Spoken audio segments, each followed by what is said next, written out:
يا نفس إن لم تظفري لا تجزعي.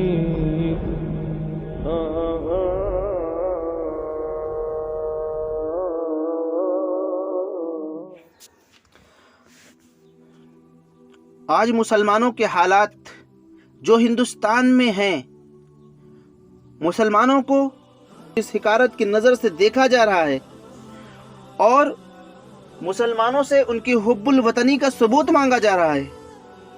کبھی ان کو پاکستانی کہا جا رہا ہے تو کبھی ان کو باہری کہا جا رہا ہے. کبھی ان کو یہ کہہ کر ان کی عزت کو مجرور کیا جاتا ہے کہ یہ لوگ گھسپیٹیے ہیں. دوستو، یہ بات کسی سے چھپی نہیں ہے کہ جنگ آزادی میں مسلمانوں کا کردار تھا. جنگ آزادی میں مسلمانوں کی کیا خدمات تھیں. بلکہ میں دعوے کے ساتھ کہہ سکتا ہوں کہ اگر ہندوستان کی آزادی میں علماء کرام اور مسلمانوں نے اس کی آزادی کا بیڑا نہ اٹھایا ہوتا، کہ کسی مسلمان نے ممبر پہ کھڑے ہو کر انگریزوں سے جہاد کرنے کا فتویٰ نہ دیا ہوتا، تو آج بھی ہندوستان غلامی کی زنجیروں میں جکڑا ہوا ہوتا. افسوس ہوتا ہے جب لوگ مسلمانوں سے ان کی حب الوطنی کا ثبوت مانگتے ہیں. افسوس ہوتا ہے جب لوگ ان کو باہری اور گھسپیٹیے کہتے ہیں. ہندوستان کی آزادی کی کہانی اور آزادی کی تاریخ مسلمانوں کے خون سے لکھی گئی ہے. آزادی کے لحاظ سے کم تناسب کے باوجود آزادی کی جد و جہد میں مسلمانوں کی ایک کثیر تعداد نے نہ صرف بڑھ چڑھ کر حصہ لیا، بلکہ اپنے وطن عزیز کی آزادی کو یقینی بنانے کے لیے اپنی جان اور اپنے مال کے نذرانے تک پیش کیے. یہ جو بات میں کہہ رہا ہوں یہ میرے الفاظ نہیں ہیں، بلکہ یہ الفاظ کسی عام ہندوستانی سیاسی رہنما کے بھی نہیں ہیں، یا پھر کسی مسلم عالم و قائد کے بھی نہیں ہیں، بلکہ ممتاز و معروف صحافی و ادیب خوشونت سنگھ نے کہے تھے. ان کے کتاب میں یہ الفاظ اسی طریقے سے موجود ہیں جس طرح سے میں نے آپ لوگوں کے سامنے بیان کی ہیں. ہم سے ہماری حب الوطنی کا ثبوت مانگا جا رہا ہے. ہم سے یہ کہا جا رہا ہے کہ تم پاکستانی ہو. ہم سے یہ کہا جا رہا ہے کہ تم گھسپیٹیے ہو. ارے اگر ہم سے ہماری حب الوطنی کا ثبوت مانگتے ہو تو میں آپ کو بتا دوں کہ دلی کے انڈیا گیٹ پر تقریباً 95,300 مجاہدین آزادی کے نام لکھے ہوئے ہیں. جاؤ اور ان کو پڑھو، جس میں سے تقریباً 61,950 مسلم مجاہدین کے نام تم کو وہاں پر لکھے ہوئے ملیں گے. اس سے بڑا تم کو کیا کوئی ثبوت چاہیے مسلمانوں کی حب الوطنی کا، کہ مسلمانوں نے اپنی زندگیاں قربان کر دی.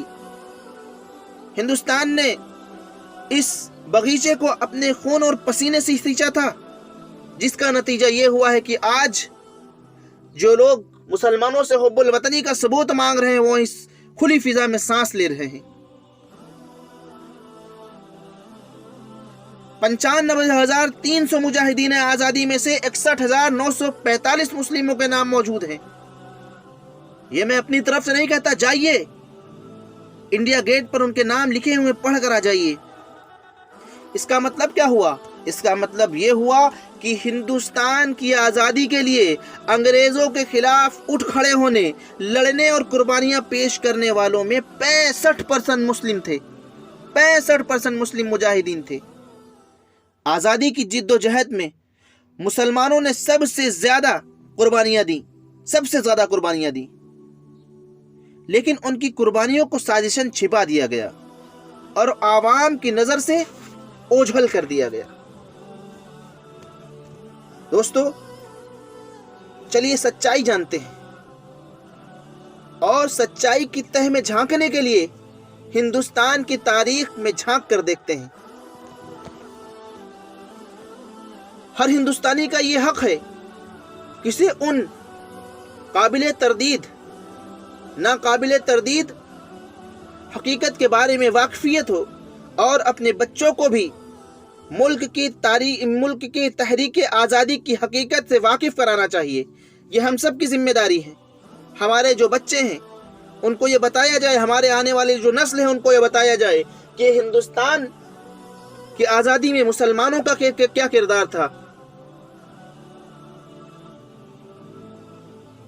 دوستو، ہندوستان پر انگریزوں کے غاصبانہ قبضے اور پھر ان کے خلاف آزادی کی کوششوں کے آغاز کا جائزہ لے تو یہ حقیقت سامنے آتی ہے کہ پہلی آزادی کی جد و جہد کرنے والے مسلمان تھے۔ جنہوں نے ہندوستان کی آزادی کا سب سے پہلے بیڑا اٹھایا تھا وہ مسلم تھے، جن کا نام حیدر علی اور ان کے فرزند ٹیپو سلطان نے 1780 میں شروعات کی تھی۔ 1780 میں شروعات کرنے والے حیدر علی اور ان کے بیٹے ٹیپو سلطان رحمت اللہ علیہ، کون ہے یہ لوگ؟ مسلمان تھے یہ لوگ جنہوں نے ہندوستان کی آزادی کا بگل سب سے پہلے پھونکا تھا۔ 1790 میں پہلی بار فوجی استعمال کے لیے حیدر علی اور ٹیپو سلطان نے میسوری میسائل کو کامیابی کے ساتھ نصب کیا۔ حیدر علی اور ٹیپو سلطان نے 1780 سے 1790 میں برطانوی حملہ آوروں کے خلاف راکٹ اور توپ کا مؤثر طور پر استعمال کیا تھا۔ یہ کون تھے؟ یہ ہندوستان تھے، یہ ہندوستان کے مسلمان تھے جن سے تم حب الوطنی کا ثبوت مانگ رہے ہو۔ دوستو، ہندوستان میں ہر کوئی جانتا ہے اور یہ بات کسی سے چھپی ہوئی نہیں ہے کہ جھانسی کی رانی نے اپنے متنبع فرزند کے لیے سلطنت اور حکمرانی کے حصول کی خاطر لڑائی لڑی تھی۔ لیکن کیا ہم میں سے کوئی جانتا ہے؟ ہم میں سے کتنے لوگ ہیں ایسے جو جانتے ہوں کہ بیگم حضرت محل جنگ آزادی کی ایک گمنام کردار تھی؟ آج ان کا نام لینے والا یہاں پر کوئی نہیں۔ ان کی جو آزادی میں ان کا جو حصہ تھا اس کو لوگ بھول چکے ہیں۔ بیگم حضرت محل جنگ آزادی کی ایک گمنما کردار تھی، جنہوں نے برطانوی چیف جنرل کمشنر سر ہینری لارنس، نام سنا ہوگا آپ نے، جنرل کمشنر سر ہینری لارنس کو خوف اور دہشت میں مبتلا کر دیا تھا اور 30 جون 1857 کو فیصلہ کن جنگ میں انگریزی فوجوں کو شرمناک شکست سے دوچار کیا تھا۔ کون تھی حضرت محل؟ کون تھی بیگم حضرت محل؟ مسلمان تھی۔ کیا آپ جانتے ہیں کہ ہندوستان کی پہلی جنگ آزادی کو کس نے منظم کیا تھا؟ اس کی قیادت کس نے کی تھی؟ اس کا جواب آپ کو مولوی احمد اللہ شاہ ملے گا، جنہوں نے پہلی بار ملک میں پہلی جنگ آزادی منظم کی تھی۔ کون تھے یہ؟ مسلمان تھے۔ کیا آپ کو کبھی بتایا گیا کہ برطانوی راج کے خلاف سازش کے الزام میں اشفاق اللہ خان کو پھانسی دی گئی اور وہ آزادی کی جد و جہد میں شہید ہونے والے پہلے مسلم مجاہد تھے؟ جس وقت ان کو پھانسی دی گئی نا، ان کی عمر محض 27 سال تھی۔ اور کون تھا یہ؟ ایک مسلمان تھا، مولانا عبدالکلام آزاد۔ نام تو بہتر جانتے ہوں گے آپ لوگ، ہم سب لوگ جانتے ہیں۔ مولانا عبدالکلام آزاد کا نام تو آپ نے سنا ہی ہوگا۔ یہ ایک ممتاز عالم دین تھے اور ملک کی آزادی میں ان کا بہت ہی اہم رول رہا ہے۔ کون تھے یہ؟ مسلمان تھے۔ آخری مغل بادشاہ بہادر شاہ ظفر پہلے ہندوستانی تھے جنہوں نے ہندوستان کی آزادی کی خاطر بڑی مضبوط اور شدت کے ساتھ لڑائی لڑی۔ ان کی وہی لڑائی 1857 کے غدر کی باعث بنی۔ کون تھے یہ؟ مسلمان تھے۔ اور تم ہم سے حب الوطنی کا ثبوت مانگتے ہو؟ ہم سے پوچھتے ہو کہ تمہارا ملک کی آزادی میں کیا رول اور کیا کردار تھا؟ ارے میں کن کن مسلم مجاہدین کا نام تم سے گناؤں؟ اگر میں ان مسلم مجاہدین جنہوں نے ملک کی آزادی کے لیے لڑائیاں لڑی، ملک کو آزاد کرنے کے لیے اپنے خون اور پسینہ ایک کر دیا، اپنے خون کی قربانی دی، اپنی سروں کی قربانی دی، اپنے روپے و پیسوں کی قربانی دی، میں ان کو اگر گنانے بیٹھ جاؤں، لکھنے بیٹھ جاؤں اور سمندر کو سیاہی بنا لوں تو یقین مانو سمندر کی سیاہی کم پڑ جائے گی، لیکن مسلم مجاہدین کی خدمات پوری نہیں لکھی جا سکتی۔ اتنا اہم رول تھا مسلمانوں کا۔ لیکن بدقسمتی سے فرقہ پرست، انتہا پرست اور فاشسٹ طاقتوں نے اس سچائی اور اس حقیقت کو عام ہندوستانیوں کی نظروں سے چھپا کر رکھا، اور صرف اسی پر بس نہیں کیا بلکہ ہندوستان کی تاریخ کی کتابوں میں تاریخ کو مسخ کر کے پیش کیا گیا۔ حقیقت یہ ہے کہ ووٹوں کے حصول کی خاطر اور عوام کو منقسم کرنے کی خاطر تاریخ کو توڑ مروڑ کر پیش کیا گیا۔ ہندوستانی مسلمانوں کے ذریعے دی گئی قربانیوں کو نظر انداز کر کے آج انہی سے حب الوطنی کا ثبوت مانگا جا رہا ہے، آج انہی کو باہری اور پاکستانی کہا جا رہا ہے، ان سے ہندوستانی ہونے کا ثبوت مانگا جا رہا ہے، ان کو نشانہ بنایا جا رہا ہے۔ مسلمانوں نے اس باغیچے کو اپنے خون اور پسینے سے سینچا تھا، اور آج اسی مسلمان کو حقارت کی نظروں سے دیکھا جا رہا ہے۔ افسوس ہوتا ہے کہ مسلمانوں سے ان کی حب الوطنی اور ایمانداری کا ثبوت لوگ مانگ رہے ہیں۔ وہ لوگ مانگ رہے ہیں جن کے دامن انگریزوں کی غلامی اور مخبری میں داغدار ہیں، جنہوں نے ساری زندگی چند روپیوں اور عہدوں کی خاطر انگریزوں کی غلامی اور مخبری کی۔ وہ لوگ ہم سے کہہ رہے ہیں کہ اپنی حب الوطنی کا ثبوت دو، تم پاکستانی ہو، تم غیر ملکی ہو، تم گھسپیٹی ہو اس ملک کے اندر۔ میں ان سے کہتا ہوں کہ جب گلستان کو خوں کی ضرورت پڑی تو سب سے پہلے گردن ہماری کٹی۔ پھر بھی ہم سے یہ کہتے ہیں اہل چمن، یہ چمن ہے ہمارا تمہارا نہیں۔ ارے اس چمن کی سچائی ہم نے اپنے خون سے کی ہے۔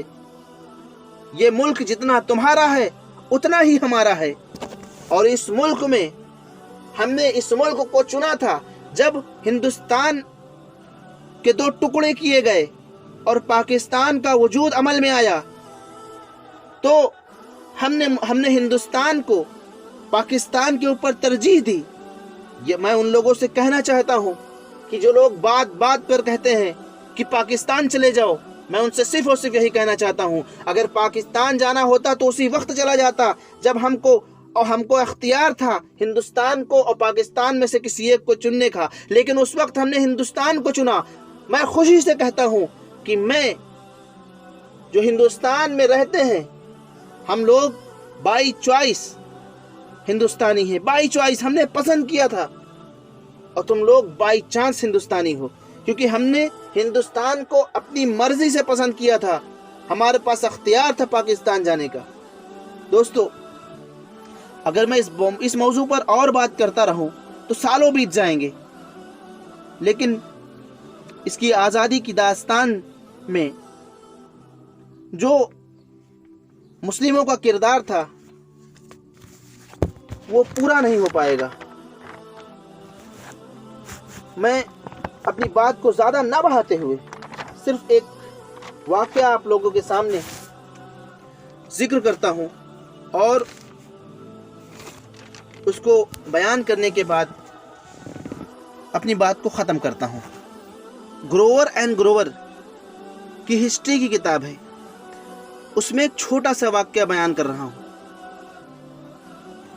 اس میں وہ لکھتے ہیں کہ جب شہید بھگت سنگھ کو عدالت میں پیش کیا گیا تو بھری عدالت میں ایک انگریز نے بھگت سنگھ سے سوال کیا کہ 800 سالوں تک مغلوں نے حکومت کیا، تب تو آپ نے بم نہیں پھینکا، اور ہم نے صرف 150 سال سے حکومت کی تو آپ نے سینٹرل لیجسلیٹو اسمبلی میں بم پھینک دیا، ایسا کیوں؟ اس نے بہت اچھا جواب دیا تھا، بھگت سنگھ نے بہت ہی بہترین جواب دیا تھا۔ بھگت سنگھ نے کہا کہ مغلوں نے ہم پر راج کیا، وہ ہمارے دلوں پر راج کیا تھا، اور انہوں نے اس ملک کو سونے کی چڑیا بنا دیا تھا، اور اس سونے کی چڑیا کی چمک کو دیکھ کر تم 7 سمندر دور یہاں چلے آئے۔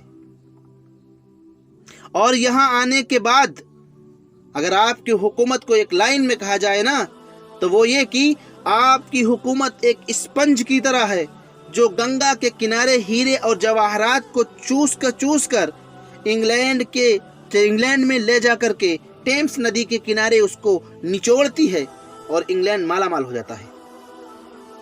اور اس دولت سے مالا مال ہونے کے بعد اس سے آپ اپنی ترقی کرتے ہیں۔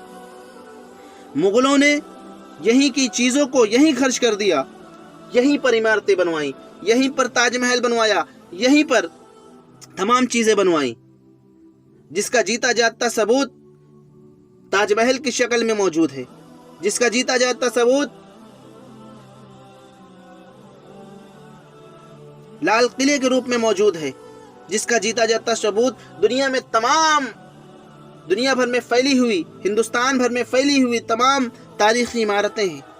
انہوں نے روڈ بنوائی، انہوں نے سڑکوں بنوائے، انہوں نے ترقی کے کام کیے، اور جو یہاں پر جو چیزیں بنا کے گئے ان سے آج بھی ہندوستان ایک موٹی کمائی کر رہا ہے۔ تم مغلوں کی برابری کرو گے؟ یہاں تک کہ مغلوں نے اپنی زندگی کو اسی مٹی میں کھپا دیا، اپنی دھول بھی اسی دھول میں اپنے آپ کو ختم کر لیا۔ یہ تھا بھگت سنگھ کا جواب۔ کوئی بھی چیز چھپی ہوئی نہیں ہے۔ مسلمانوں کا جو کردار اور جو قربانیاں رہی ہیں اس ملک کی تعمیر میں، اس ملک کی ترقی میں، اس ملک کی آزادی میں، وہ لاسانی اور بے مثال ہے۔